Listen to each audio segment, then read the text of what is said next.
Baik, selamat siang, selamat pagi menjelang siang ya, terutama ya. Assalamualaikum warahmatullahi wabarakatuh. Waalaikumsalam. Oke, pada hari ini teman-teman dari kelompok PKM ya, satu akan mengadakan webinar ya. Saya ucapkan terima kasih kepada Ketua Panitia dan Ketua Panitia Gema ya. Ya. Ya, dan teman-teman yang sudah mengusahakan terjadinya webinar ini. Sudah datang semua teman-teman KKM 41? Hadir semua? Sudah, Miss. 14 orang? Sip. Saya ucapkan terima kasih pula kepada Dr. Hayati Nufus, Sarjana Kedokteran, yang pada siang hari ini akan menjadi narasumber kita semua ya, teman-teman semua. Beliau akan melakukan pembahasan lah ya, memberikan wawasan kepada kita bagaimana sosialisasi protokol kesehatan COVID-19 di pasar tradisional. Menurut saya itu sangat penting karena bagi saya pribadi, saya tinggal di Bekasi, Ibu Dokter ya. Terima kasih di sini Bu. Ini malah alasan pribadi aja. Jadi di pasar Bantar Gebang itu sudah banyak orang yang terkena gitu, istilah pedagang maupun penjual. Kalau pembeli itu kalau sudah beli ke satu tempat kan dia bisa kemana-mana ya dari situ. Jadi saya harapkan webinar ini sukses dan teman-teman di sini antusias ya menanyakan karena COVID-19 ini memang masih merupakan suatu tantangan yang luar biasa bagi kita ya. Masih ada dan belum ada vaksinnya. Baik, mungkin segitu saja sambutan dari saya. Selamat mengikuti dan have fun ya. Terima kasih. Assalamualaikum warahmatullahi wabarakatuh. Terima kasih, Miss Nia. Assalamualaikum warahmatullahi wabarakatuh. Selamat pagi dan salam sejahtera untuk kita semua. Selamat datang di acara webinar kesehatan kelompok 41 KKM tematik Untirta dengan judul Sosialisasi Protokol Kesehatan COVID-19 di Pasar Tradisional. Seperti yang kita ketahui bersama, Indonesia sedang mengalami pandemi COVID-19. Setelah kita melalui masa PSBB atau pembatasan sosial berskala besar, tibalah kita di masa new normal, di mana kita harus membudayakan hidup sehat dan bersih dalam menjalani kehidupan. Terlebih lagi pada saat kita melakukan kegiatan di luar rumah untuk memenuhi kehidupan. Salah satu contohnya yaitu ketika kita harus memerlukan kebutuhan pangan yang kita butuhkan untuk memenuhi kehidupan. Kita harus berinteraksi di pasar tradisional, di mana kita tidak tahu dengan siapa kita berinteraksi dan seperti apa kondisi mereka. Oleh karena itu, kami dari kelompok 41 KKM tematik Untirta melaksanakan webinar kesehatan yang mana kami harapkan dapat membantu kita semua, terkhusus warga Kecamatan Cibeber, dalam melaksanakan protokol kesehatan yang harus dilakukan di tempat umum, khususnya di pasar tradisional. Sebelum kita masuk lebih lanjut, izinkan saya terlebih dahulu untuk memperkenalkan diri. Nama saya adalah Dedi Tanjung, dan saat ini saya bertugas sebagai Master of Ceremony dari acara webinar kesehatan. Sebelum masuk ke acara selanjutnya, marilah kita sapa terlebih dahulu para hadirin yang sudah bergabung pada hari ini. Yang pertama yaitu yang terhormat Ibu Dr. Erdenia Karnia Kurniawati Magister Science, selaku dosen pembimbing lapangan. Yang kedua yaitu yang terhormat Ibu Dr. Hayati Nufus, selaku pemateri. Yang ketiga yaitu yang terhormat Saudara Gema Sinaga Dirgantoro, selaku Ketua Kelompok 41. Dan yang saya banggakan, para peserta webinar kesehatan, juga anggota kelompok 41 yang tidak bisa saya sebutkan satu persatu. Selamat pagi semuanya, dan kiranya kita semua ada dalam kondisi sehat walafiat. Baiklah, terima kasih. Agar tidak mengganggu keberlangsungan acara, saya akan membacakan beberapa tata tertib yang harus dipatuhi oleh peserta. Yang pertama, pastikan video dan mic dalam keadaan mati atau mute. Yang kedua, sesi pertanyaan akan dibuka setelah pemateri menyampaikan materi. Yang ketiga, para penanya dipersilakan mengangkat tangan atau raise hand yang ada pada menu pilihan Zoom untuk bertanya. Baiklah, tanpa berlama-lama lagi, langsung saja kami persilakan Ibu Dr. Hayati Nufus untuk menyampaikan paparan webinar kesehatan dengan judul Sosialisasi Protokol Kesehatan COVID-19 di Pasar Tradisional. Persilakan. Ya, Assalamualaikum warahmatullahi wabarakatuh. Waalaikumsalam. Waalaikumsalam warahmatullahi wabarakatuh. Masih pagi, masih pada semangat ya. Ya. Semangat. Ya, mungkin untuk awalannya ya kita menjelaskan dulu Bu tentang ya teman-teman semua COVID-19 itu sendiri. Mungkin sudah sangat familiar sekali ya. Ini hampir setiap hari kita dengar berita COVID segala macam ya. Ini COVID-19 itu sendiri adalah kan COVID-19 atau biasa kita bilang ya coronavirus disease 19. Kali ditemukan di Wuhan, Cina pada 2019 Desember. Nah, kemudian pada Maret ini mulai terjangkit awal kali di Indonesia kasusnya seperti itu. Dan perjalanannya hampir dari Maret sampai Juli ini berkembang terus kasusnya, ya. Dan semenjak era new normal diberlakukan Juni itu peningkatannya hampir signifikan, hampir 1000-an kasus setiap hari, ya. Jadi menjalani masa new normal seperti ini bukan berarti kita hidup normal, ya. Justru di situ diterapkan beberapa aturan-aturan protokol kesehatan yang harus kita jalankan sehari-hari seperti itu ya. Di Indonesia sendiri kasusnya update per 1 Agustus 2020 itu secara nasional sudah 180.000 kasus di Indonesia dengan angka kesembuhan 65.000. Dan di Banten sendiri khususnya itu kasusnya sudah 1.800-an yang positif, 1.835 ya, dengan angka kesembuhan 1.354 dan angka yang meninggal 90.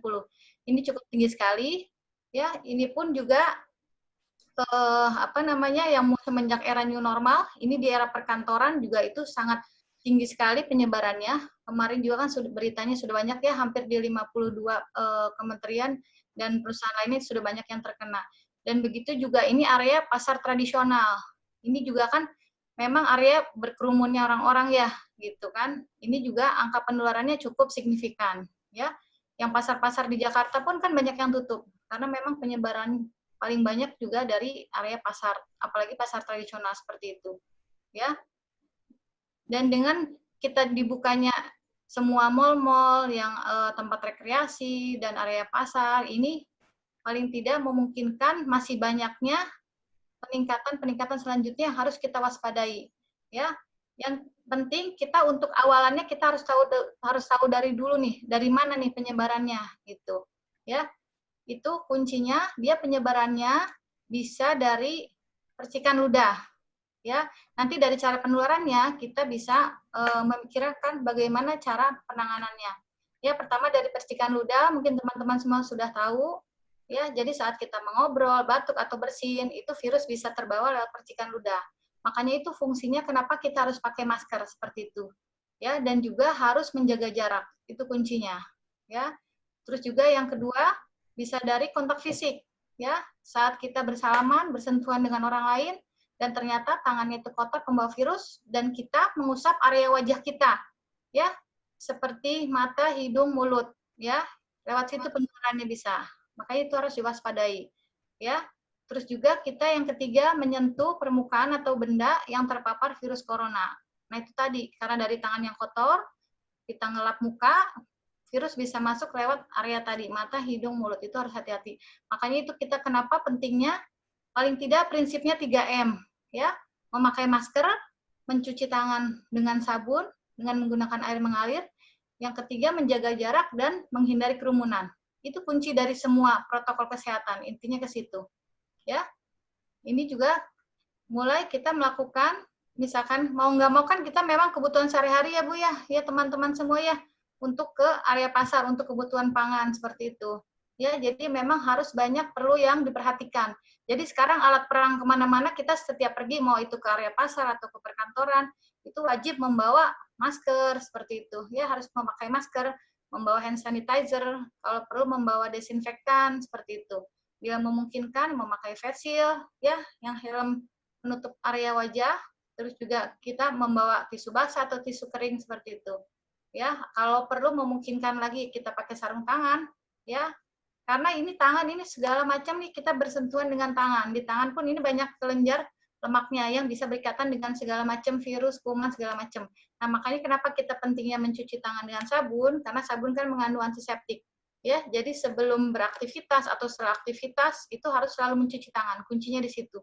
Dan mencuci tangan dengan pakai sabun. Jadi CPTS, cuci tangan pakai sabun dengan menggunakan air mengalir seperti itu. Ya. Dan juga ini ada beberapa hal yang perlu diperhatikan teman-teman bila memang kita melakukan kegiatan di lingkungan pasar tradisional, ya. Itu tadi pentingnya kita kalau bisa interaksi tadi maksudnya jam operasional pasar ini sekarang dilakukan pengurangan. Kalau bisa idealnya jam 6 sampai jam 2 siang seperti itu. Ya. Jadi ini untuk menghindari kerumunan seperti itu ya. Terus juga kan pembatasan memang istilahnya supaya tidak lebih crowded ya, jam 6 sampai jam 2 siang. Ini idealnya ya. Terus juga saat di pintu masuk itu kita dilakukan pengecekan suhu tubuh ya. Seperti kita di perkantoran, seperti kita masuk mall, itu idealnya. Jadi juga diatur arus mobilisasinya, mana pintu masuk, mana pintu keluar pasar tradisional seperti itu. Jadi saat masuk kita dicek suhu tubuhnya, jika di atas 38 itu tidak boleh masuk. Tapi idealnya di atas 37,5 pun memang sudah masuk kondisi sudah tidak sehat. Itu tidak boleh masuk pasar seperti itu. Ya. Terus juga yang ketiga mencegah orang-orang yang sangat rentan terhadap virus corona, seperti orang-orang yang lanjut usia, ya orang-orang tua, apalagi yang mempunyai komorbid penyakit penyerta seperti kencing manis, darah tinggi, hipertensi, ya penyakit jantung ini lebih rentan, hati-hati. Ya. Terus juga pada ibu-ibu hamil, ya ini kondisinya lebih rentan. Ya, apalagi pada kondisi anak. Ini pun harus diperhatikan. Ya, ini larangan kalau bisa tidak boleh memasuki pasar. Ya, selain itu juga sangat diwajibkan bagi pedagang ataupun pembelinya harus memakai masker. Kalau perlu pakai face shield seperti itu, ya. Karena untuk menghindari kita kontak, biasanya kan kita gatal langsung kucuk-kucuk mata. Ya, kadang kan respon seperti itu, refleksnya ya. Jadi kalau bisa kita pakai pelindung, ya, apalagi pedagangnya. Ya, karena di pasar ini kan dia kalau memang misalkan ada satu yang kena, tracing-nya lebih ribet lagi ya. Karena kan pengunjung kan pembeli hampir mampir di tiap lapak, nanti dia muter, terus juga rumahnya di mana macam-macam kan kita tracing-nya agak lebih ribet juga seperti itu. Ya. Jadi harus benar-benar diterapkan protokol kesehatannya ya. Terus juga kita menjaga jarak ya antara pembeli dan pengunjung satu dengan pengunjung lainnya. Itu idealnya 1 meter ya. Kalau bisa lebih jauh lebih baik ya 1,5 meter seperti itu. Dan lagi kita menghindari kerumunan. Jadi kalaupun kita beli, pilih yang jangan terlalu ramai, yang jangan banyak berkumpul. Ya, seperti itu. Kadang ibu-ibu ngejar diskonan pada ikut berkerumun ya.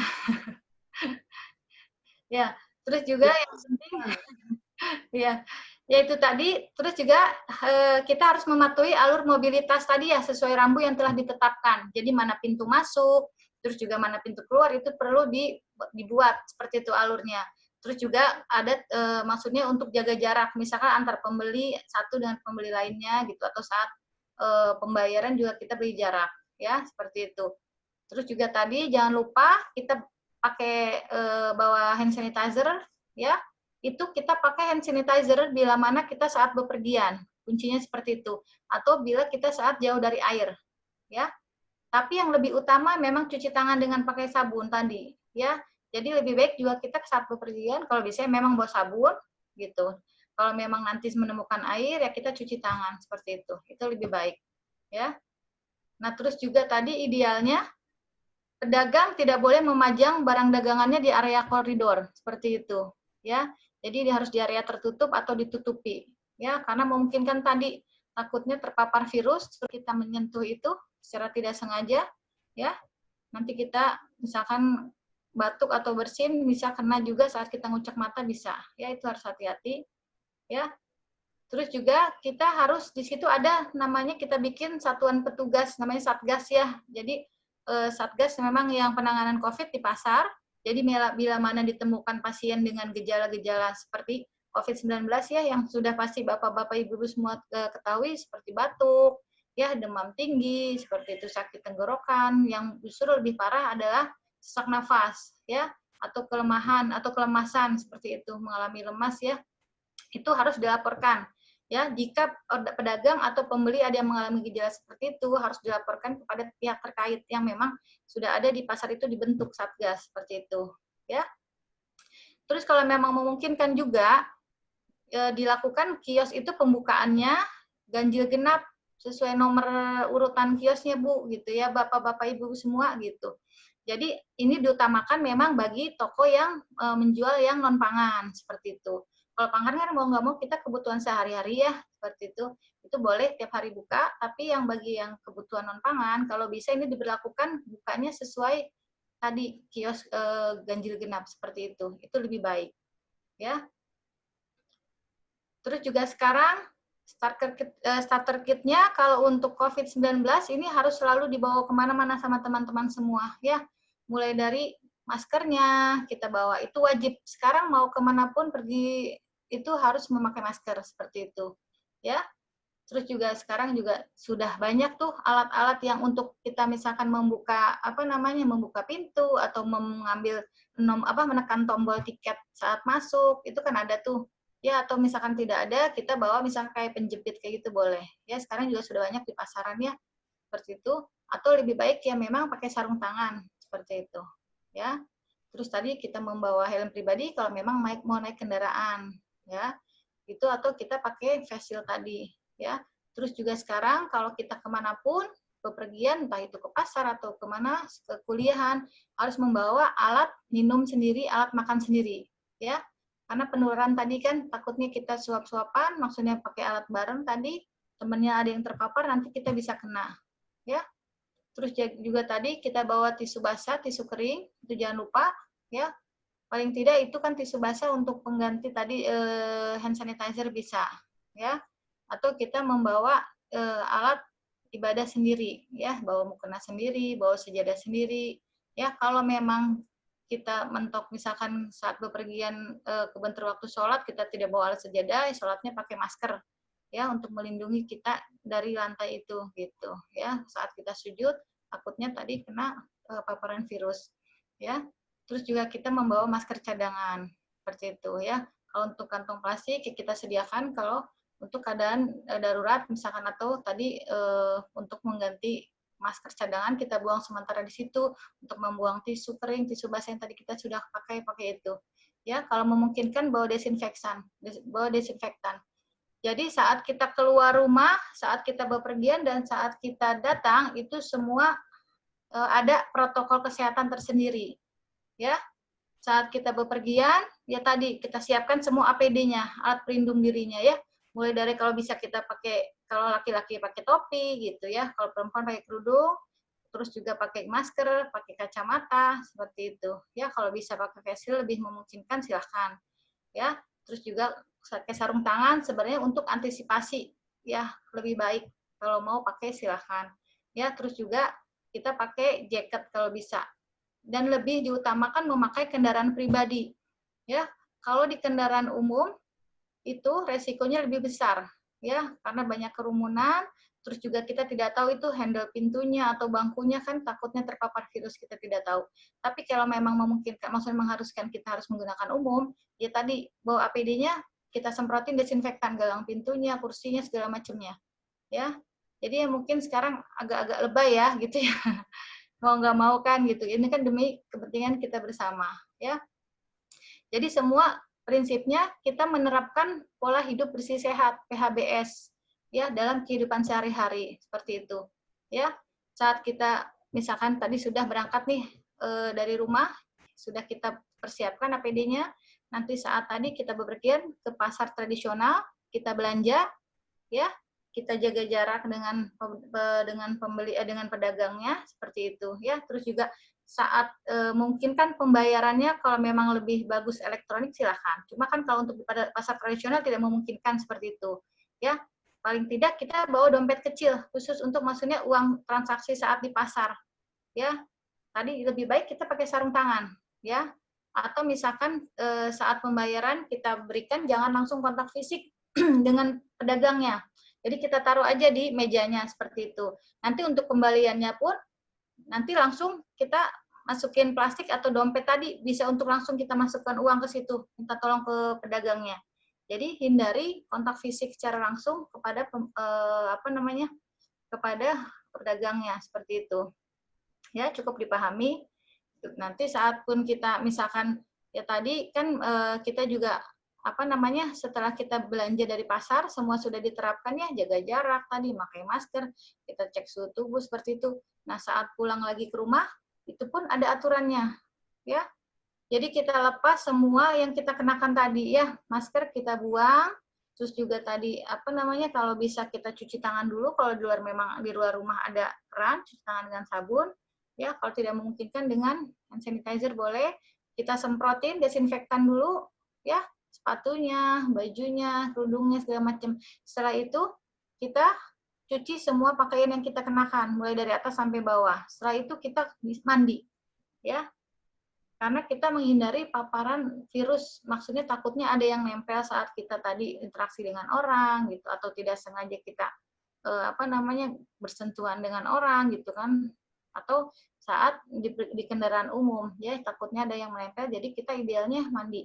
Jadi jangan langsung sampai rumah kita tiduran dulu, kita nonton TV, kita meluk keluarga kita, salaman dengan keluarga kita, itu nanti dulu. Ya, jadi idealnya mandi dulu, cuci tangan dulu seperti itu. Ya. Terus juga ini perlu diperhatikan oleh teman-teman juga, kita dalam antisipasi COVID-19 ini harus benar-benar menerapkan pola hidup bersih sehat tadi ya, dengan jaga kesehatan seperti itu. Ya, kita olahraga untuk meningkatkan stamina ya, 2 kali sampai 3 kali dalam seminggu, 30 menit seperti itu. Terus juga kita dengan makan sayur dan buah kalau bisa yang mengandung banyak antioksidan ya, untuk meningkatkan stamina tubuh. Ya, terus juga kita dengan berjemur di pagi hari ya, jam 9 sampai jam 10 itu lebih baik idealnya. Terus juga kita konsumsi vitamin C atau vitamin D, vitamin E boleh ya. Terus juga kita tidak boleh banyak begadang, istirahat harus cukup ya.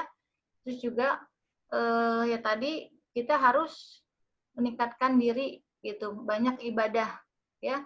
Kan dengan kita di rumah aja itu makin juga mempererat hubungan kita dengan keluarga, dengan Allah juga kan dalam meningkatkan ibadah. Jadi intinya kalau tidak perlu, memang tidak ada kebutuhan mendesak, lebih baik di rumah aja. Prinsipnya seperti itu. Ya.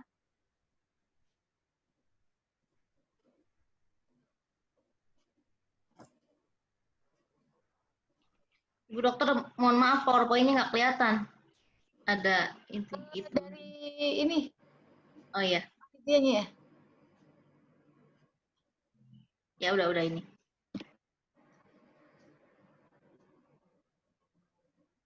Ya, seperti itu. Ya, jadi terus juga tadi semua intinya kita benar-benar menerapkan pola hidup bersih sehat. Ya, prinsipnya tadi 3M, mau dimanapun, mau kapanpun, kita harus menjalankan 3M tadi ya. Kita harus memakai masker, mencuci tangan dengan sabun. Yang ketiga tadi, menjaga jarak dan mencegah menjauhi kerumunan, seperti itu. Ya, mungkin cukup dipahami sama semua teman-teman di sini.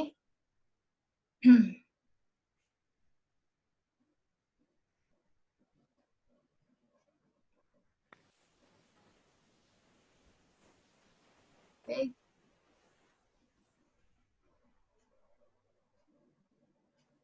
Slide selanjutnya ada.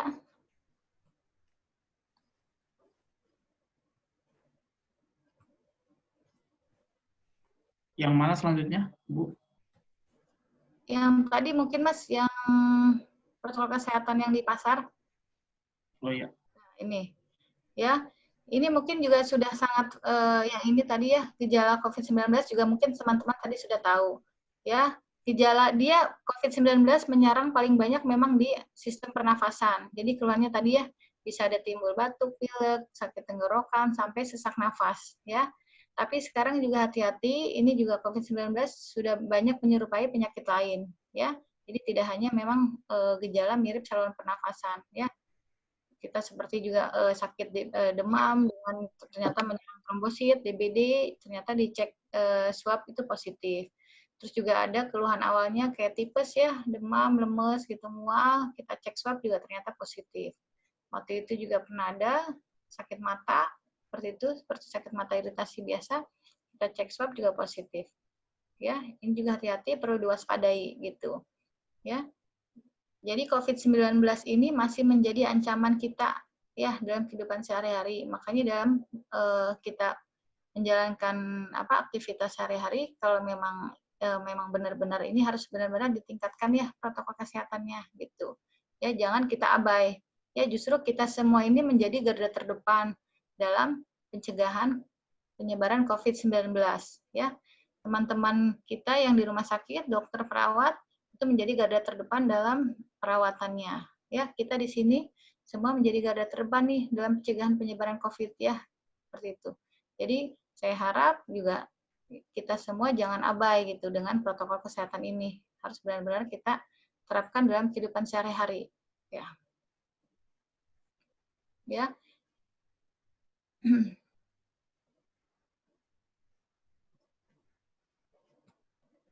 Sekiranya itu dari saya, mungkin kalau memang ada yang mau ditanyakan bisa ya. Baik, iya, menarik.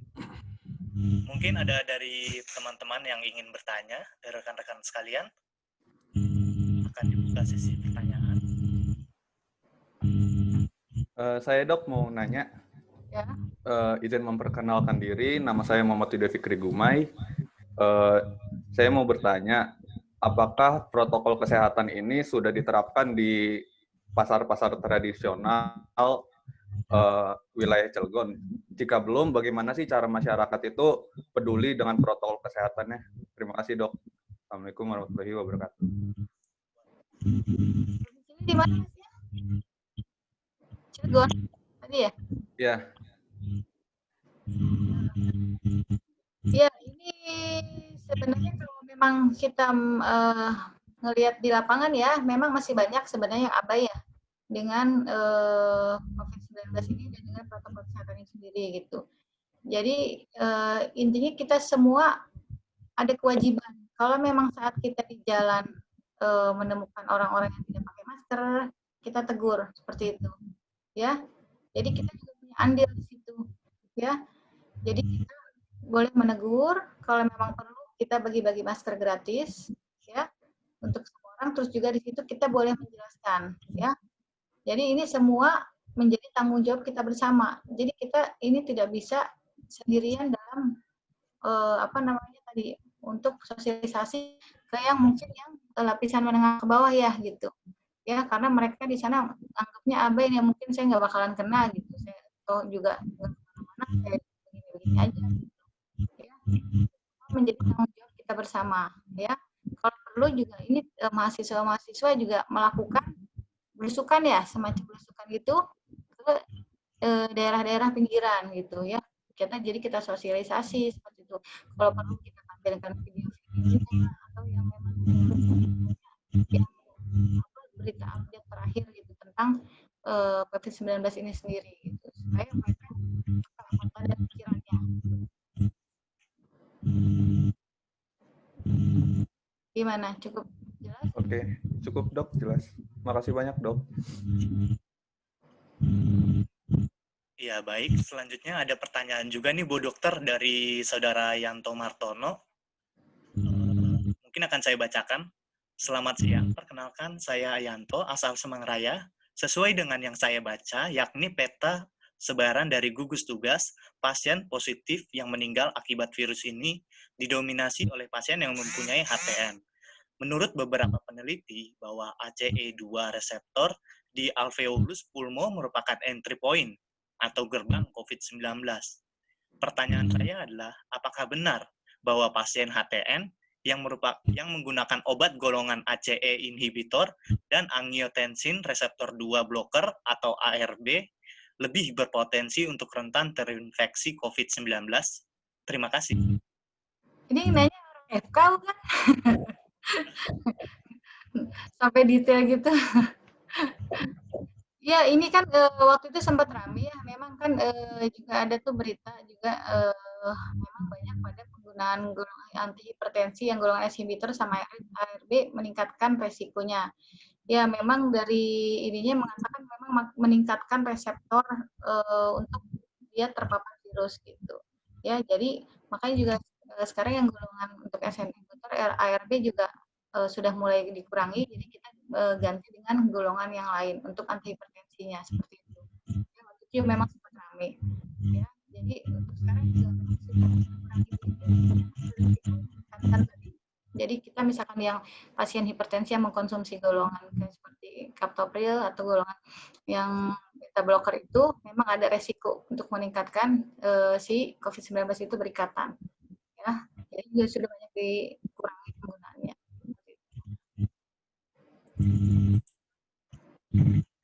Ya.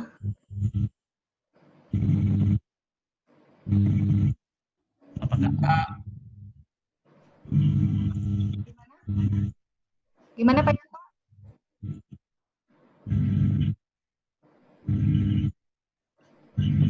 Terjawab?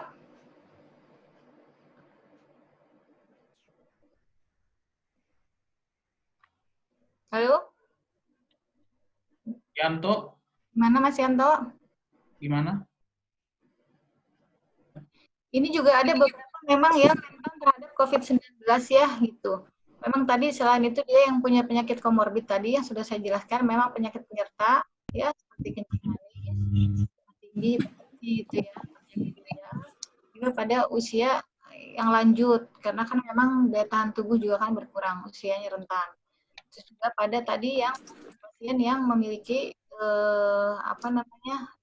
gangguan imunologi juga bisa ya. Hati-hati pada perokok, ini juga bisa dikatakan beresiko ya karena sel-selnya nanti maksudnya bisa meningkatkan reseptor tadi untuk berikatan dengan COVID-19 bisa lebih berat ya, bisa sampai ke gagal nafas. Ini hati-hati ya buat mahasiswa yang merokok, hati-hati.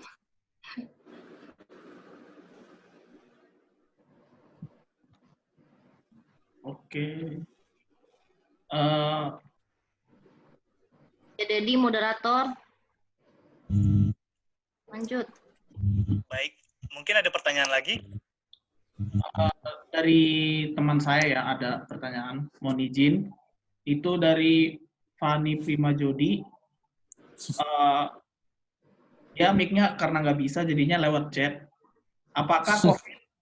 Apakah COVID lebih menular pada golongan darah tertentu?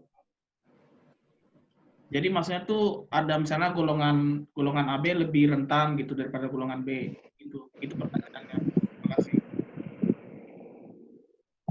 Kalau untuk dari golongan darah, dia belum ada literaturnya kita mengatakan seperti, maksudnya dikatakan menular lewat golongan darah, nggak ada ya. Nah, sekarang pun maksudnya update berita pun dari WHO juga belum ada seperti itu.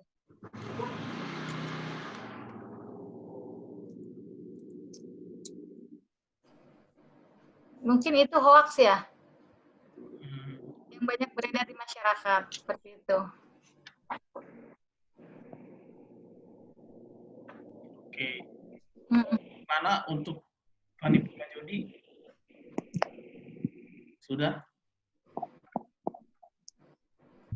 Ayo teman-teman KKM, silakan bertanya mumpung ada narasumber yang kompeten nih, dokter.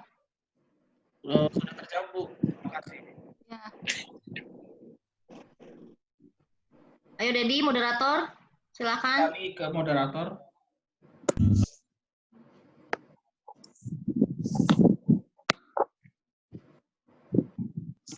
Unmute dulu, Dedi.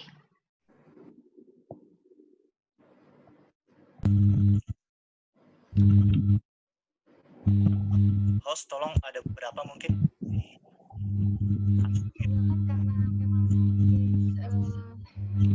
Tipenya virus baru ya, SARS-CoV tipe 2. Memang coronavirus itu sudah banyak, maksudnya sudah lama di dunia sudah ada. Cuma ini tipe jenis yang baru nih, SARS-CoV-2. Ini juga kan dia mengalami menurut penelitian masih mengalami mutasi terus-menerus ya. Gitu. Ini juga makanya sampai sekarang belum ditemukan vaksin. Dan kemungkinan orang yang terkena juga hati-hati, ini bisa terinfeksi kembali, jadi reinfeksi. Karena tadi virusnya bermutasi. Jadi misalkan kita tubuhnya sudah kena, nanti kemudian besok dia ada mutasi, kita terinfeksi lagi dengan jenis yang lain, maksudnya dia mutasi tadi, tubuh kita belum mengenali, kita bisa kena infeksi lagi. Ya, jadi sampai sekarang juga ini masih menjadi ancaman. Ya, kita mulai hidup new normal juga bukan berarti kita hidup normal seperti biasa. Ya, tetap masih COVID-19 itu masih menjadi ancaman. Jadi benar-benar protokol kesehatan ini harus benar kita terapkan dalam kehidupan sehari-hari. Ya, jadi jangan kita dengan menjalankannya gitu. Justru harus memang menjadi bagian dari kita. Sebenarnya juga memang kesehatan juga kan sebagian dari iman kan menurut hadisnya seperti itu. Ya, kebersihan sebagian dari iman. Ya, mau nggak mau kan memang kita diajarkan untuk selalu hidup bersih sehat. Ya. Baik Bu Dokter. Mungkin saya bertanya Bu Dokter, seperti yang saya beberapa hari yang lalu sudah mengalami virus ya Bu Dokter. Jadi saat kita dalam kondisi lemah atau kondisi kurang fit. Namun jika memiliki kondisi yang prima dalam arti ia tidak mengalami gejala panas ataupun batuk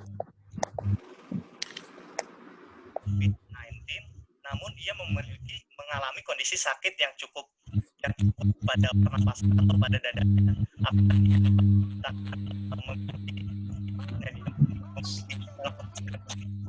kurang jelas ya? Suaranya kurang jelas. Bisa diulangi? Mohon maaf. Jadi jika seseorang terserang virus COVID-19 ini, tapi dia memiliki kondisi yang prima, dalam artian dia terserang penyakit tersebut, dia itu tidak mengalami gejala panas ataupun yang lainnya. Namun dia merasakan sakit pada pernapasan maupun dadanya. Apakah dia bisa dibilang terpapar COVID-19 atau dia terpapar virus yang lainnya? Iya, sekarang juga kan banyak kasus yang OTG ya, orang tanpa gejala seperti itu. Ya, ini juga perlu hati-hati, maksudnya kita juga antara kita sesama teman juga kita tidak tahu apakah dia karier, dalam arti dia pembawa virus atau tidak. Ya, makanya ini tadi pentingnya benar-benar kita jaga jarak, kita hindari kontak fisik, walaupun dengan teman sekitar gitu. Ya, kalau keluarga kita sih insya Allah kita tahu ya, maksudnya track recordnya seperti itu, seperti bagaimana. Kalau untuk teman kita juga hati-hati nih, karena banyak juga yang memang sekarang tuh orang tanpa gejala. Jadi tubuh kita memang merespon, kita kan punya daya tahan tubuh ya, maksudnya untuk kalau memang terpapar suatu virus, imunitas kita bergerak di situ, ya. Jadi kalau misalkan tadi, kalau untuk lebih jelasnya, memang lebih akuratnya kalau mau diswab, seperti itu, ya. Tapi yang penting kita ada riwayat enggak Mas, gitu. Kita perlu perhatikan. Ya kalau memang kita ada gejala seperti kelemasan tadi, walaupun kita memang tidak ada gejala, tapi kita misalkan kayak terpapar virus, lemas segala macam, tidak fit badannya, yang harus kita perhatikan adalah kita ada riwayat tidak 14 hari terakhir kita bepergian ke daerah zona merah seperti itu atau ke daerah yang banyak terpaparnya. Ya. Itu perlu diperhatikan. Misalkan kita ada riwayat bepergian nggak ke Tangerang atau ke Jakarta dalam 2 minggu terakhir. Itu nomor 1. Yang kedua juga perlu diperhatikan, apakah kita ada riwayat kontak dengan pasien konfirmasi 19 tadi, yang positif COVID-19. Ya, atau hasil dari tracing-nya tadi. Itu perlu diperhatikan. Ya, seperti itu. Kalau sekiranya kita aman, terus kita juga tidak kemana-mana, itu insya Allah sih bukan COVID-19, ya. Seperti itu. Jadi kita perlu perhatikan nih, kalau misalkan oke lah, tidak mesti selalu ada demam, sakit kepala, sesak nafas, batuk seperti itu enggak. Misalkan kita nggak enak body, ya nggak enak badan, tapi kita ada merasakan, oh gue kayaknya takut kena virus nih. Itu tadi kita harus screening. Masih ada tidak, Bapak Ibu semua ada tidak riwayat 14 hari terakhir ya ke daerah terjangkit seperti itu, ke Tangerang atau pergi-pergi kemana? Ya, atau yang kedua ada kontak tidak dengan pasien yang terkonfirmasi positif tadi, ya, atau dari yang hasil tracing tadi ada yang riwayat kontak tidak, ya, seperti itu, atau ada riwayat kontak atau ada riwayat bepergian enggak gitu ke daerah yang hasil tracing yang tadi pasiennya konfirmasi 19 itu yang positif, misalkan dia tadi habis berobat ke rumah sakit, kita juga ke rumah sakit yang sama, kemungkinan itu bisa kena, kita harus melaporkan ke Satgas terdekat. Kalau perlu kita bisa rapid dulu, walaupun rapid memang tidak sensitifnya, tidak, maksudnya rendah ya sensitivitasnya. Kalau mau langsung swab seperti itu. Kalau untuk swab tapi memang harganya lumayan ya, gitu, mahal 1,8 juta kalau di sini. Ya. Kalau di Jakarta sudah banyak yang murah, 1,3 juta, yang 900 pun ada, cuma memang harus banyakan gitu, harus kolektif. Ya. Jelas nggak Mas? Tapi kita bepergian, insya Allah kita aman. Mungkin sejenis virus influenza biasa, seperti itu. Ya, atau jenis virus yang lain. Yang memang self-limiting disease. Artinya sembuh sendiri, bagaimana imunitas kita bekerja, gitu. Ya. Cukup jelas terjawab? Ya Bu, sudah cukup jelas. Selanjutnya ada pertanyaan lagi nih Bu dari Jasmil. Izin bertanya, apakah orang yang meninggal karena positif COVID akan selamanya virus tersebut berada di tubuh orang yang sudah meninggal? Terima kasih. Kalau itu enggak Mas. Karena COVID-19 itu butuh inang ya buat berkembang biak. Gitu. Kalau kita jasadnya istilahnya sudah meninggal, virus itu lama-lama juga nggak bisa, istilahnya kan nggak ada tempat inangnya tumbuhnya, dia mendapatkan sel-sel juga dari situ kan, dari inangnya dia bisa mati juga gitu ya. Jadi makanya juga kenapa yang pemakaman COVID-19 juga itu kan di pemakaman umum, karena kan memang tidak menularkan ke sebelah-sebelahnya. Justru ini kan yang menjadi stigma negatif di masyarakat ya, banyak penolakan-penolakan saat penguburan itu. Ya, itu sebenarnya tidak menularkan, ya. Cukup terjawab ya.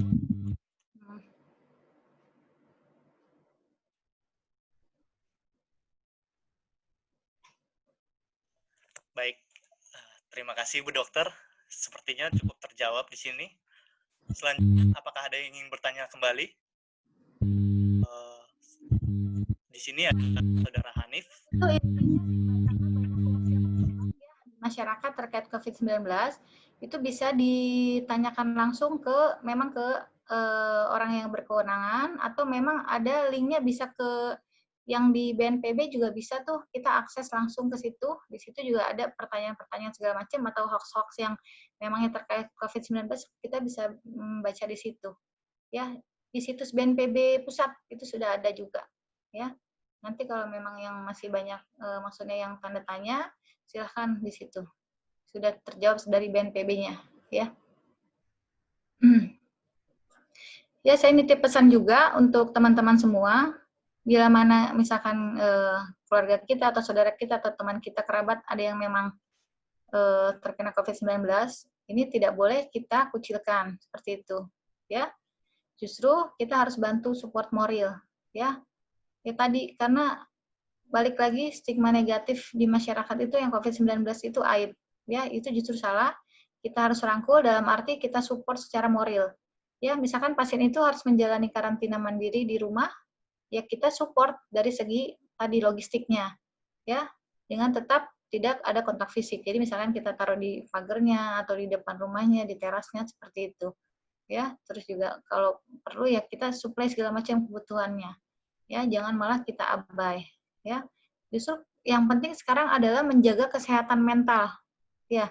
Jadi kalau kita mental kita sudah stres, itu gampang terkena segala macam penyakit, apalagi orang yang terkena COVID-19. Kalau misalkan dikucilkan, dia nanti ngedown, malah bisa makin terpuruk, daya tahan tubuh lemah, bisa makin lebih berat sakitnya. Seperti itu harus hati-hati, ya. Baik, selanjutnya mungkin ada pertanyaan lagi nih Bu dari Saudara Hanif. Mungkin dipersilahkan untuk unmute mic-nya. Terima kasih. Apakah suara saya terdengar? Ya. Saya ingin bertanya, kalau prosedur pengecekan, kalau saya tes rapid lalu positif, itu selanjutnya otomatis di swab atau bagaimana?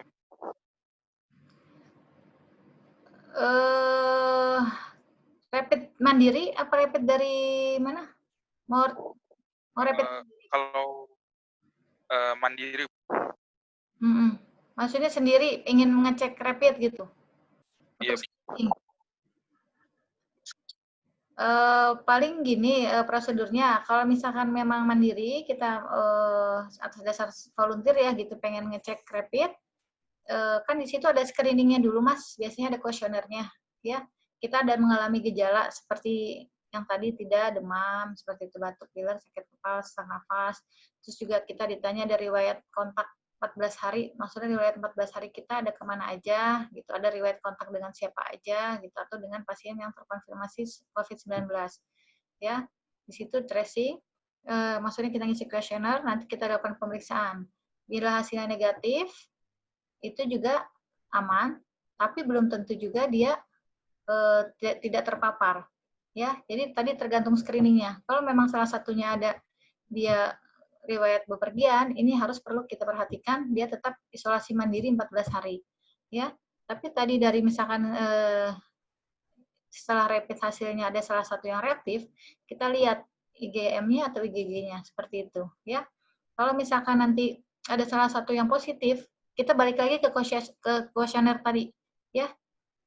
Itu kan anamnesa kita ya sebagai ahli medis, tenaga medis seperti itu. Ya, kalau dia memang tidak ada riwayat kontak dengan pasien tadi, maksudnya konfirmasi 19 atau tidak ada riwayat bepergian, itu kita isolasi mandiri di rumah selama 14 hari. Tapi kalau memang ada hasil dari tracingnya itu dia ada riwayat bepergian, apalagi ada riwayat dengan konfirmasi 19 tadi, riwayat kontak, dia sarannya untuk di-swab, seperti itu. Ya, karena rapid reaktif pun belum tentu dia positif COVID-19. Ya, seperti itu. Bisa jadi memang kena virus yang lain, gitu. Tapi bisa juga ke arah COVID-19. Karena rapid test sebenarnya sensibilitasnya rendah ya. Gitu. Cukup dipahami ya? Ya, kalau swab-nya sendiri nanti biayanya dari biaya sendiri juga. Kalau itu nanti biaya sendiri, kalau misalkan hasil negatif biaya sendiri. Tapi kalau biaya positif bisa diklaim, katanya sih. Seperti itu.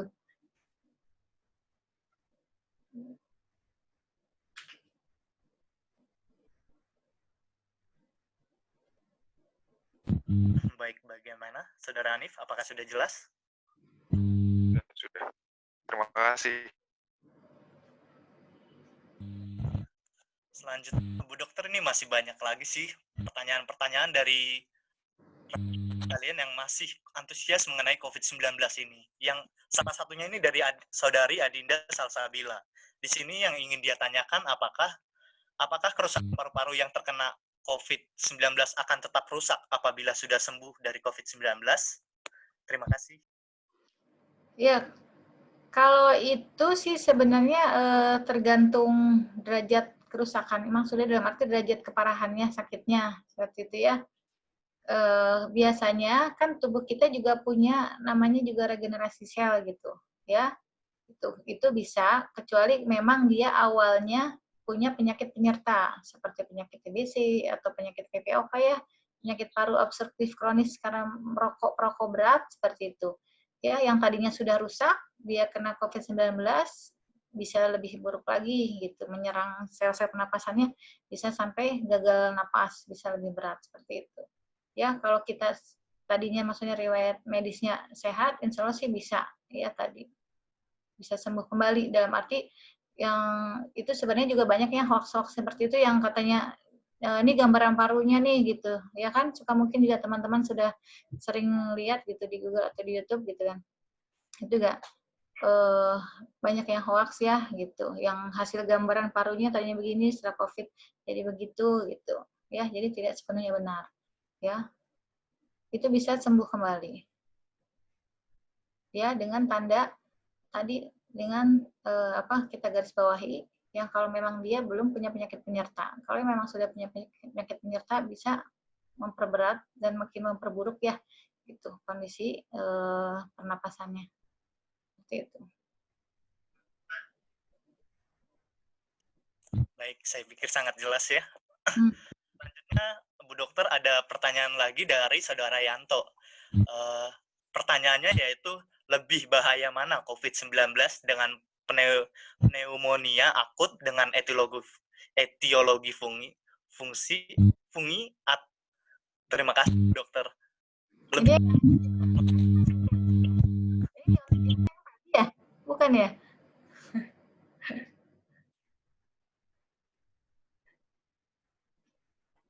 Iya, ini kalau jadi intinya kan memang kalau COVID-19 dia gejalanya mirip pneumonia. Ya, jadi gejalanya persis sekali mirip pneumonia. Ya, pneumonia ini kan memang triasnya jelas banget ya. Dia ada riwayat demam tinggi, dia ada batuk, dia ada sesak nafas. Kalau kita ngelihat leukosit pun sel darah putih ini leukositosis, leukositnya meningkat tinggi sekali. Ya, ini gejalanya memang COVID-19 itu identiknya dia nanti gejala klinisnya memang pneumonia akut seperti itu. Ya, kalau dicek swab dia COVID-19-nya positif. Ya. Kalau ditanya misalkan apa namanya pneumonia akut pun sama-sama berbahayanya kalau memang yang sudah sesak berat ya, sudah sampai saturasi oksigennya sudah menurun, ini sama-sama beratnya. Ya, seperti itu. Jadi dia kalau COVID-19 intinya gejalanya ya tadi pneumonia akut. Ya. Gitu. Cuma karena ini dia terkenanya karena virus SARS-CoV-2 ini gitu. Karena COVID-19.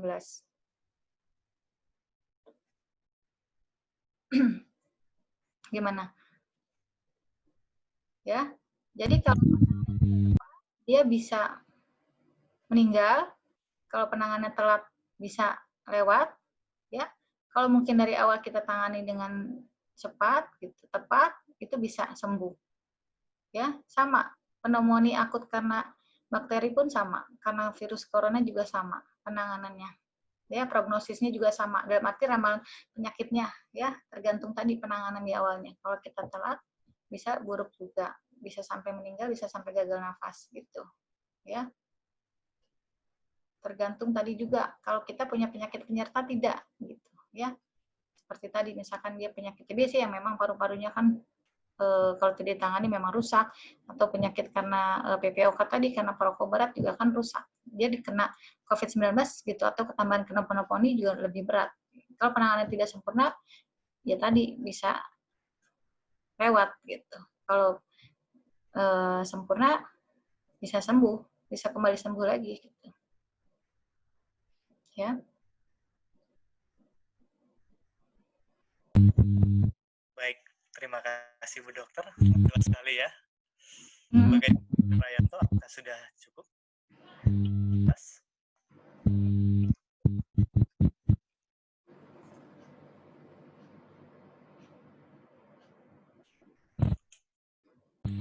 Selanjutnya, apakah ada lagi yang masih ingin bertanya mengenai COVID-19?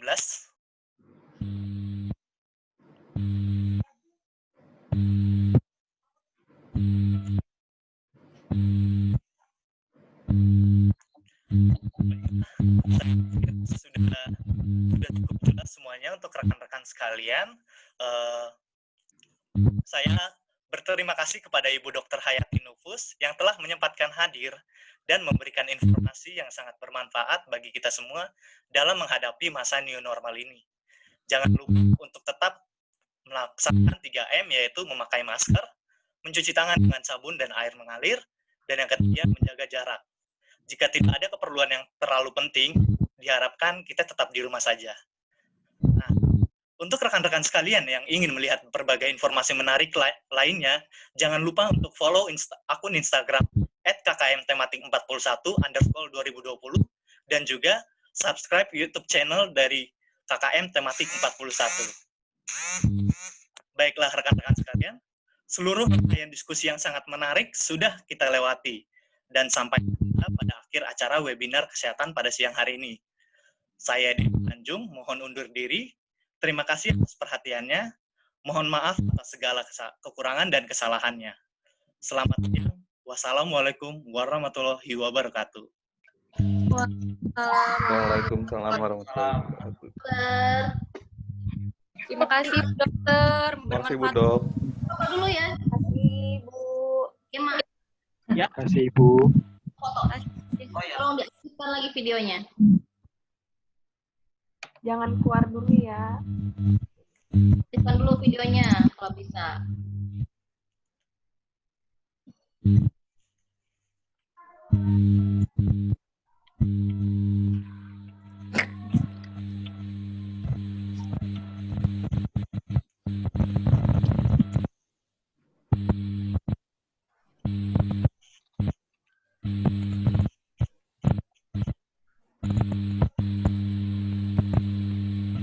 Siapa yang foto nih?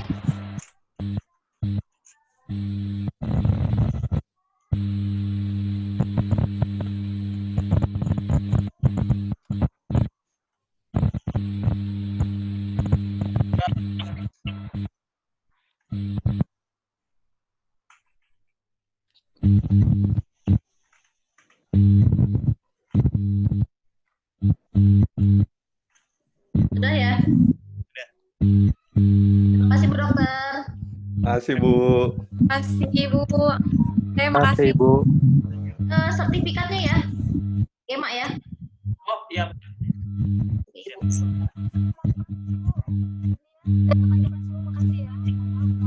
Kekurangannya ya. Ya, Bu. Assalamualaikum warahmatullahi wabarakatuh. Waalaikumsalam. Waalaikumsalam warahmatullahi wabarakatuh.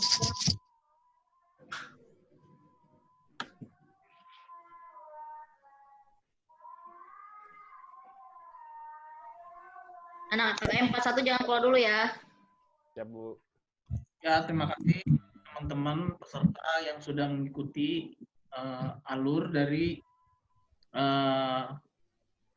webinar protokol kesehatan COVID-19 di pasar tradisional. Semoga bermanfaat. Terima kasih.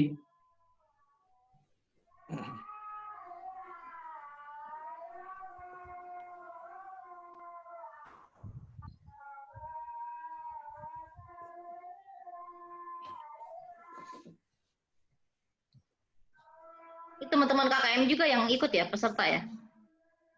Iya, Miss. Ya, kalian saling support aja gitu. Lumayan lah, tadi yang hadir berapa? 45 ya? Hampir 50, Miss. Hampir 50. Jadi setiap ada teman yang webinar gitu ya, kalian juga jadi peserta gitu. Kalau bisa videonya aktif ya.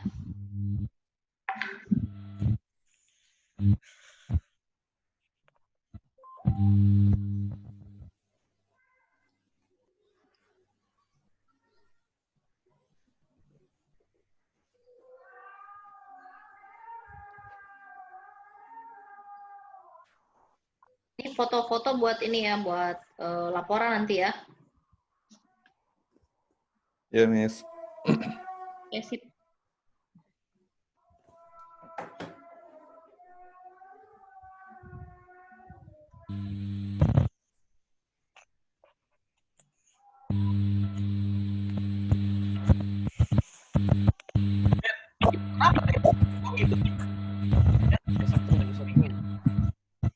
Ya, apa kabar semuanya? Alhamdulillah. Alhamdulillah.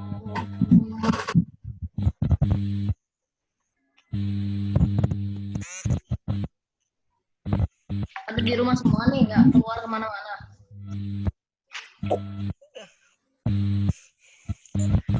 Minggunya masih nanti, Mas.